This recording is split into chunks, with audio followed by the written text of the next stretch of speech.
Pai do Senhor, irmãos e irmãs, nós estamos iniciando mais um trimestre de 2023 com o tema Cristologia, Pessoa e a Obra de Cristo. E durante o trimestre nós iremos falar desse tema tão importante, dentro da teologia sistemática, que fala a respeito da pessoa de Jesus.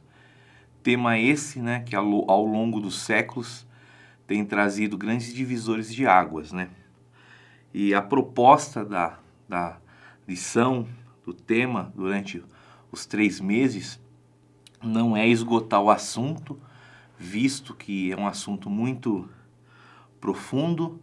Então a proposta nossa é trazer uma linha de pesquisa para os professores. E por isso nós trataremos durante esse trimestre de 2023, o primeiro, 13 lições, que vai falar a respeito da cristologia. Para os professores situarem, a proposta foi colocar uma linha de pesquisa, onde a primeira e a segunda lição, nós vamos falar a questão do conceito teológico, de como foi formulado esse conceito dentro da patrística, a pós-patrística, Então, a primeira lição nós vamos abordar a questão da cristologia, por isso eu coloquei o ponto de partida, Já na segunda lição nós vamos trabalhar a questão da pessoa de Jesus Cristo, o Deus homem, A gente vai falar sobre a humanidade e a divindade de Jesus. Na lição de número 3, nós vamos falar a respeito dos títulos, os nomes e títulos de Jesus, que vai nos trazer uma clareza, uma dimensão das suas obras, do seu poderio. Já a lição 4, nós vamos procurar de forma bem sintetizada, falarmos a questão do Cristo pré-encarnado, no Antigo Testamento. E nós vamos buscar, de forma bem resumida, mas uma lição bem elaborada, e aí a gente vai fechar então esse ciclo no Antigo Testamento na lição 4. A partir da lição 5, nós estaremos tratando Jesus Cristo segundo os evangelhos, A gente vai falar a questão dos evangelhos sinópticos, que traz uma dimensão da humanidade de Jesus, e o evangelho de Jesus segundo João, que traz já um caráter, um formato da sua divindade. Partindo disso, nós vamos falar a questão, na lição 6, o verbo encarnado, que é a humanização do verbo de Deus. A gente vai trabalhar toda essa temática.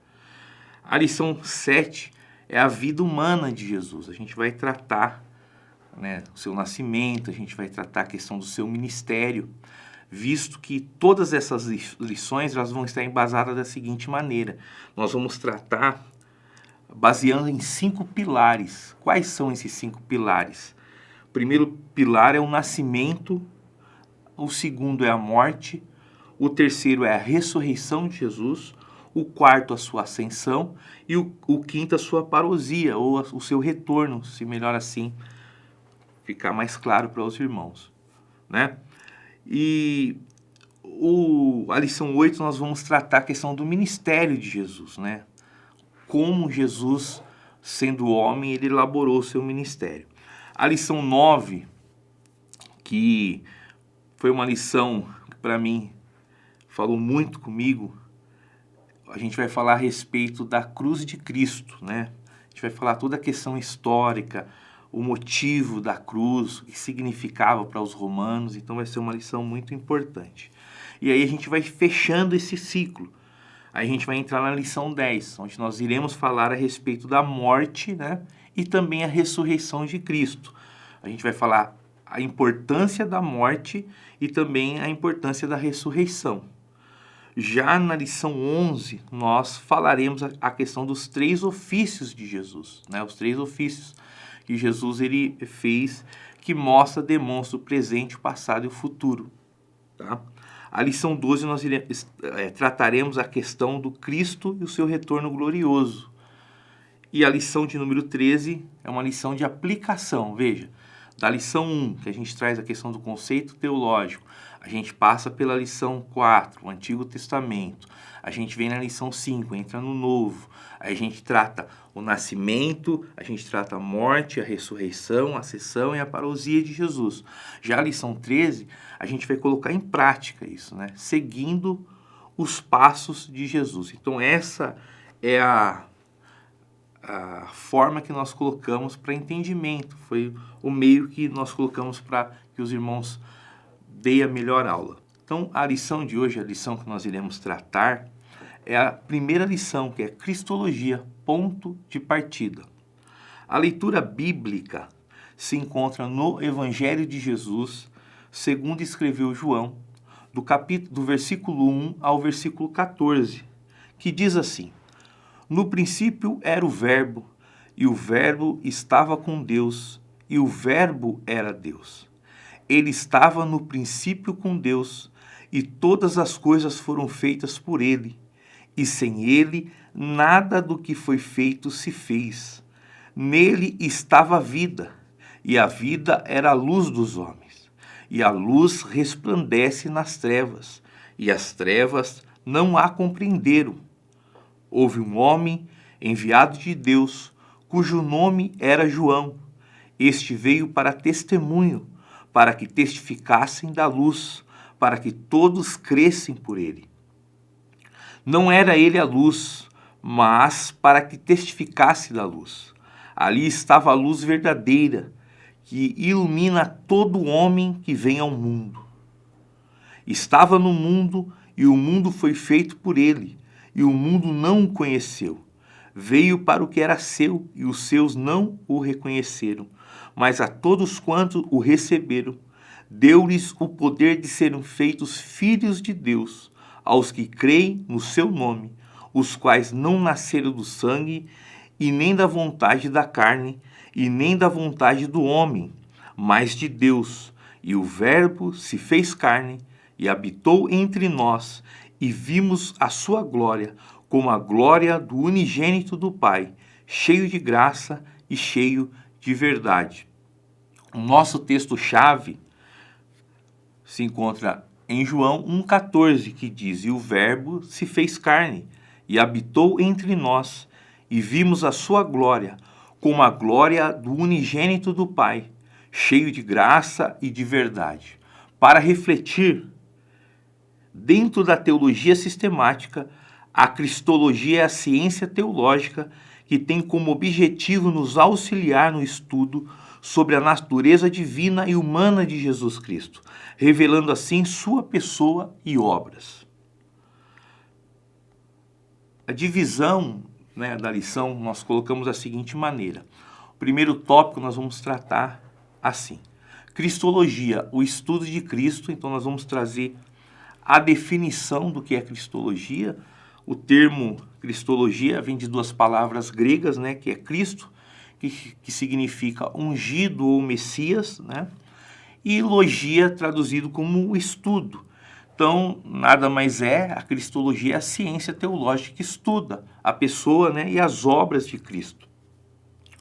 E outro ponto importantíssimo, nós iremos nessa revista utilizar 3 pontos também. Quais são? O aspecto bíblico, o aspecto histórico e o aspecto teológico. Então, quando a gente fala da questão do próprio aspecto bíblico, a cristologia ela é elaborada com bases nas Escrituras. Então, há inúmeras referências, tanto no Antigo como no Novo Testamento, a respeito da pessoa de Jesus, a questão da sua humanidade, sua divindade. E a gente pega até no primeiro livro da Bíblia, que é o livro de Gênesis, a primeira citação já a respeito da obra messiânica, que é Gênesis 3,15, que é um texto muito conhecido. A gente vai pegar um profeta no Antigo Testamento, que teologicamente era conhecido o livro desse profeta, que é uma compilação dos 66 livros da Bíblia, é o profeta Isaías, que é tido por alguns teólogos até mesmo como o 5º evangelho, porque ele fala do nascimento, da morte e toda a obra de Jesus. Então, se a gente pegar lá Isaías 7,14, nós pegarmos Isaías 9, versículos 6 e 7, o próprio Isaías 61, a gente vai ver esse cumprimento dessas profecias, né, de Isaías 61, até vou fazer essa leitura de Isaías 61, versos 1 e 2, que diz assim: O Espírito do Senhor Jeová está sobre mim, porque o Senhor me ungiu para pregar boas novas aos mansos e enviou-me a restaurar os contritos de coração e a proclamar liberdade aos cativos e abertura de prisões aos presos, a apregoar o ano aceitável do Senhor e o dia da vingança do nosso Deus, a consolar todos os tristes. E aí dá a decorrência. Se nós pegarmos o cumprimento do próprio Senhor Jesus, quando ele vai ali, após ser tentado no deserto, ele volta. Então Jesus ele vai entrar na sinagoga, o evangelista Lucas, ele vai falar no capítulo 4, o versículo, do versículo 17 ao 21, esse cumprimento, quando Jesus entra, ele vai falar a respeito dele mesmo, né? Então, quando a gente fala essa base elaborada dentro das Escrituras, a gente tem um respaldo tanto no Antigo como no Novo Testamento. Tem inúmeras citações, há inúmeras bases bíblicas. Nessa elaboração, a gente tem o Antigo Testamento como promessa e o Novo como o cumprimento. Então, a divindade e a humanidade de Jesus, elas são reveladas nos 66 livros da Bíblia e nos ensina sobre o verdadeiro Deus e homem Jesus Cristo, né? Se a gente pegar 1 João 5:20, vai dizer que Jesus ele é o verdadeiro Deus. Se nós pegarmos Colossenses 2:9, a gente vai ver que a Bíblia diz: porque nele habita corporeamente toda a plenitude da divindade. Então a gente vê tanto a humanidade e a divindade de Jesus juntas. E lembrando, é importante, professor, que uma natureza ela não anula a outra, tá? Jesus ele coexiste em uma única pessoa, tendo uma natureza humana e uma natureza divina. Essa união da natureza humana e a natureza divina, a gente tem uma expressão teológica que a gente chama sobre a união hipostática, né? Que traz essa definição da união dessas duas naturezas.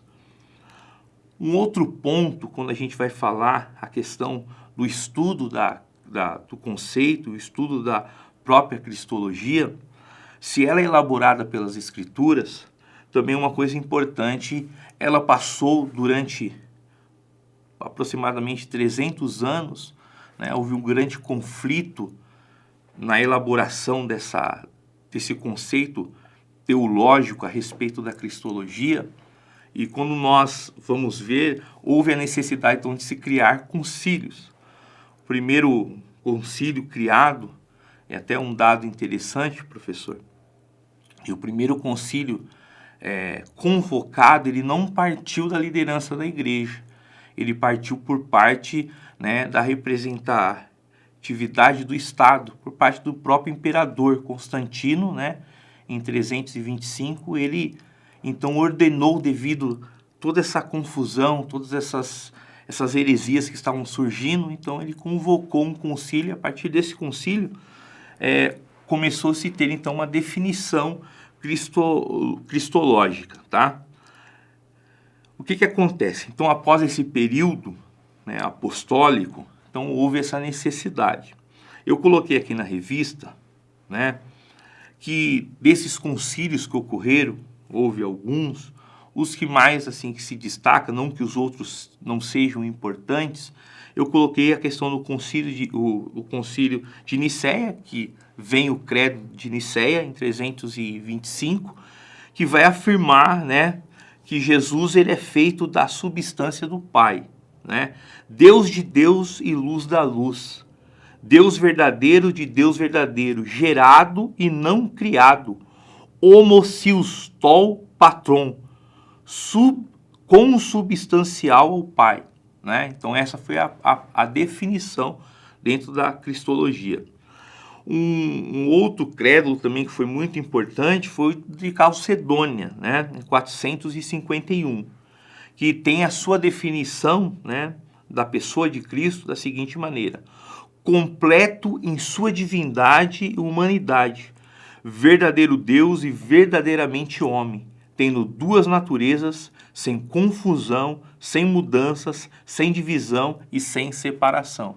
Foi como eu disse, uma natureza ela não anula a outra. Jesus, ao assumir, né, a natureza humana, a forma humana, ele não anulou a sua natureza divina. E quando Jesus foi assunto aos céus, né, se você pegar a primeira epístola de Timóteo, no capítulo 2, no versículo 5, também farei essa leitura para os irmãos, para auxiliá-los na aula de domingo.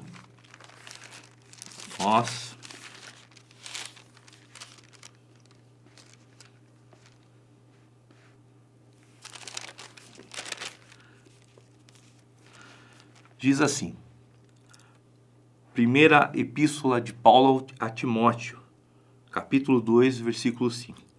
Porque há um só Deus e um só mediador entre Deus e os homens, Jesus Cristo homem. Veja, quando Paulo ele escreve essa epístola a Timóteo, Jesus ele já estava, né, assunto aos céus, e a definição que Paulo traz da pessoa de Jesus, veja, ele já havia sido, né, assentado ao lado direito do Pai. Paulo o define, né, traz a definição, Jesus Cristo homem. Então Jesus, da mesma forma que ele não deixou de ser Deus, ele também não deixou de ser homem. E nós vamos ter uma lição que vai falar a respeito, né, de quando Jesus ele ressuscita de forma corpórea, há todo um contexto a respeito disso, né? Então, nesse primeiro tópico aqui, a gente falou a respeito então do conceito, trouxemos mais dados teológicos para a gente elaborar a nossa lição. Já o tópico 2, nós vamos falar a respeito do verdadeiro Deus e verdadeiro homem, né?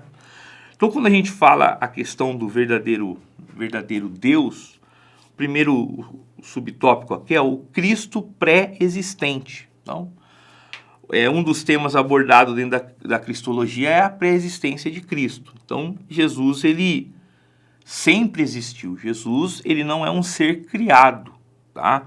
Ele não é um ser criado por Jeová, como também nós já falamos dentro da pneumatologia, que o Espírito Santo não é uma força ativa de Deus, né?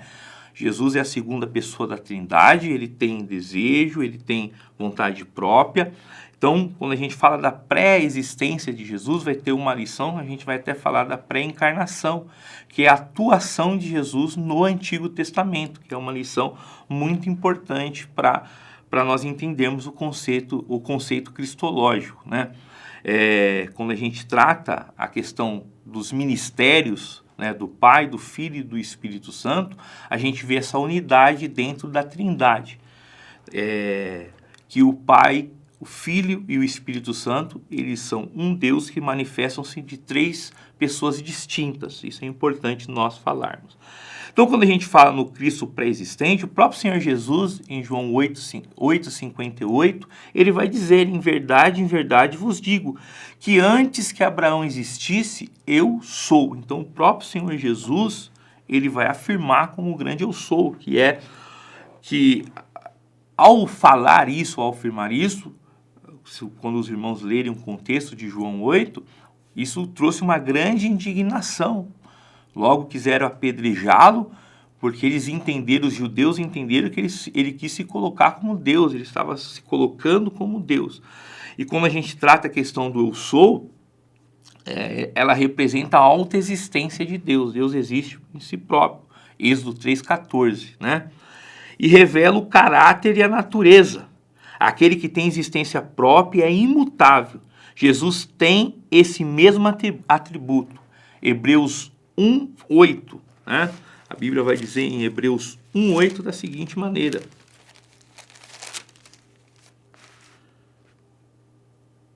mas do Filho diz, ó Deus, o seu trono subsiste pelos séculos dos séculos, cetro da equidade e cetro do teu reino. Então veja que o próprio Deus, o Pai, ele atribui Jesus, né, como eterno.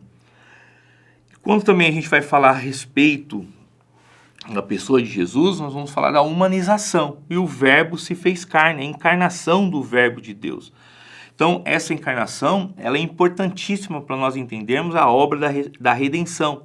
Qual o propósito do verbo ele encarnar? Então, a gente vai entender a respeito disso.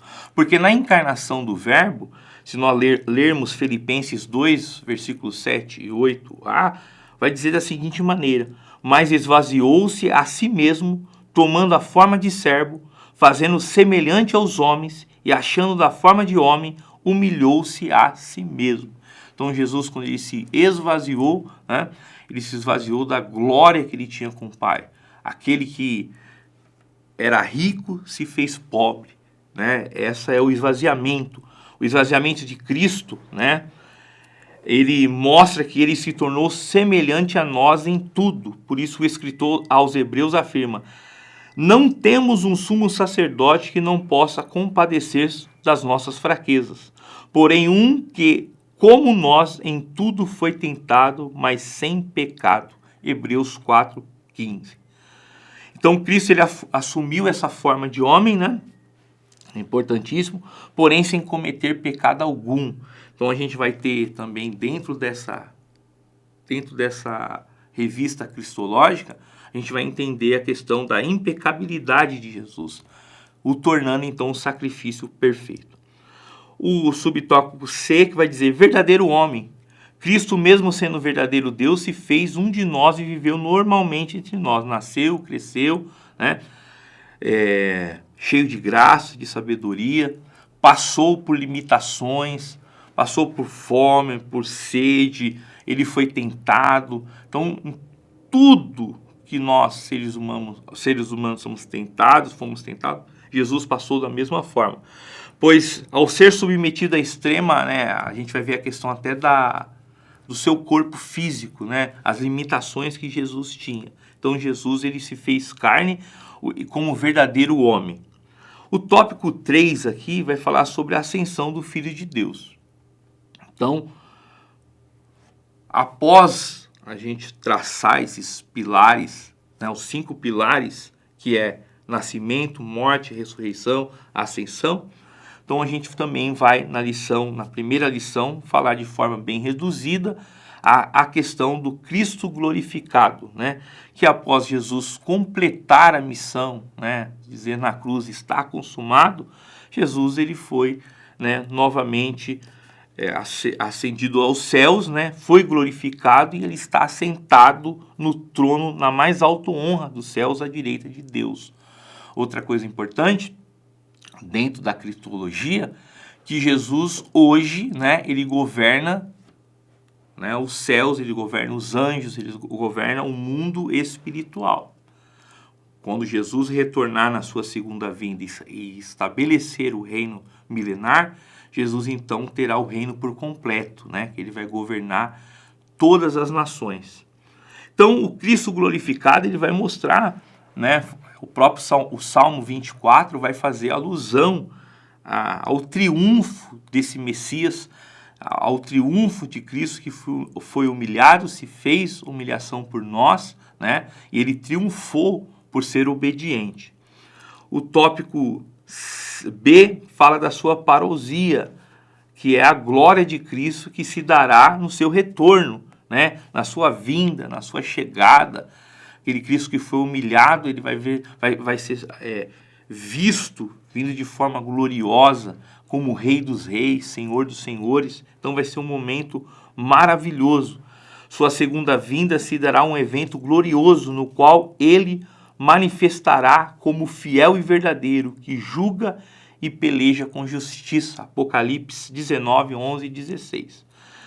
E após isso, nós vamos também falar na primeira lição, o tópico C, que é o seu reino não terá fim, conforme eu já disse aos professores, né? Ele reinará eternamente da casa de Jacó e o seu reino não terá fim. Então, quando Cristo voltar, ele vai estabelecer o reino milenar, ele vai governar de Jerusalém, Jerusalém celestial, todo este mundo para a glória do nome dele. Então, essa é a introdução, os tópicos que foram tratados nessa primeira lição. Eles foram tratados de forma reduzida, visto que durante o trimestre esses tópicos serão mais elaborados no decorrer das lições. Então, hoje foi mais um panorama. Eu vou ler a conclusão, né? Que diz assim: como aula introdutória, o tema foi apresentado de forma simplificada e panorâmica. E como ponto de partida, abordamos alguns temas tratados dentro da Cristologia. Durante as próximas lições, trabalharemos de forma mais minuciosa a pessoa e a obra de Cristo, sua divindade, humanidade, encarnação, ensinamentos, milagres, ressurreição, ascensão, parousia, serão abordados nesse trimestre. Então, eu quero desde já agradecer, né, ao Capé de Sande, ao nosso ministério, por nos proporcionar, né, esse momento tão maravilhoso de poder estar partilhando conhecimento junto com os irmãos, que possamos ter um trimestre abençoado, troca de conhecimento, troca de partilha. Amém? Nós iremos fazer uma oração para que o Senhor continue nos abençoando. Senhor, em nome de Jesus, estamos na Tua preciosa presença e nós rogamos, Pai, que o Senhor nos auxilie durante esses 3 meses para que possamos tratar desse tema tão importante. Esse tema, Senhor, que nos mostra a importância do Senhor para as nossas vidas, para o cristianismo, e o Senhor possa, Senhor, ajudar, auxiliar a cada professor, a cada aluno, e que tudo contribua para a expansão do Teu reino, em nome de Jesus. Amém.